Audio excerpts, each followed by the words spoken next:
Qual tamanho de kite eu devo usar? Depende de duas variáveis principais e tem outras também, tá? Mas vamos começar com as duas principais, que é o quê?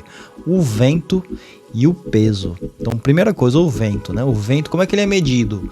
Em nós, mas vem da palavra knots em inglês. O vento tem uma velocidade média, né? Que seria, vamos supor, vai dar 20 nós de média. E a rajada são aqueles ventos que vêm um pouquinho mais forte. A gente sempre mede dessa forma. A média de tanto com rajada de tanto. Essa é a nossa medida básica para vento.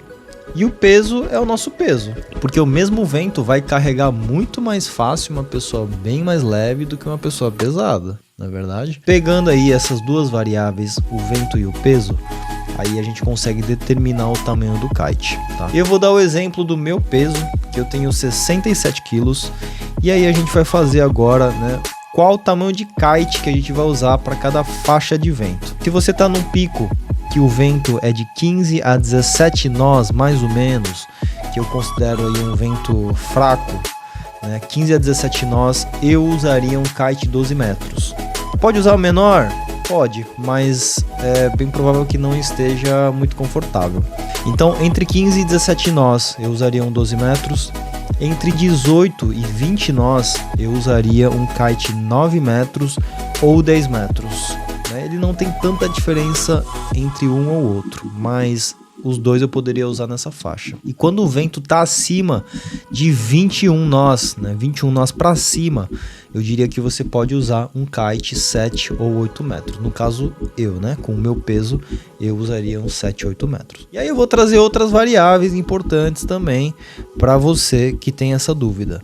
Primeira coisa, qual tipo de kite você está usando? Tem kite que é um pouco mais puxador do que outros.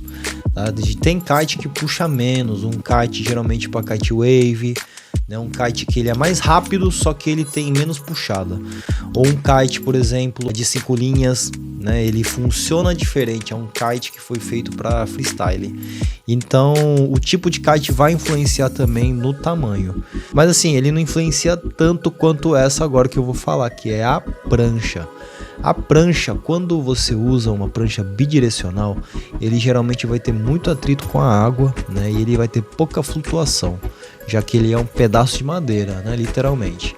Diferente da prancha de kite wave, que é uma prancha, né, com muito mais flutuação. Então, ou seja, você vai precisar de menos kite para te puxar da mesma forma que puxa uma bidirecional. Eu calculo o seguinte, tá? Que quando eu uso uma prancha de kite wave, eu geralmente consigo diminuir 2 tamanhos do kite. Então, por exemplo, eu tô a 20 nós, né? E eu posso usar um kite 9 metros, eu poderia usar um kite 7 metros se eu tivesse com uma prancha de kite wave. Tem o terceiro fator, quando você tá num lugar mais frio, numa temperatura mais baixa, geralmente o vento é mais forte. Então, por exemplo, 12 nós, um vento quente, aqui no Ceará, por exemplo, você não conseguiria velejar de jeito nenhum, só com foil. Se você tá num lugar frio, você consegue velejar com 12 nós. Eu diria o seguinte, né? Qual que é o tamanho ideal de kite para mim? Depende do pico que você tá. Qual que é geralmente a média de vento que faz aí no lugar que você tá velejando? No caso, eu vivo aqui no Cumbuco, no Ceará, e geralmente a média é de 18 a 22 nós, isso na temporada. Você pode pegar um kite que pegue esse range, né, o máximo possível. Mas geralmente sempre vai faltar um pouquinho alguns dias, sempre vai sobrar um pouquinho alguns dias. Então o ideal é você ter mais de um tamanho de kite. Então, por exemplo, tem um 9 e um 12, tem um 7 e um 9, depende do pico que você tá. Fica aí a dica, qual tamanho de kite você deve ter.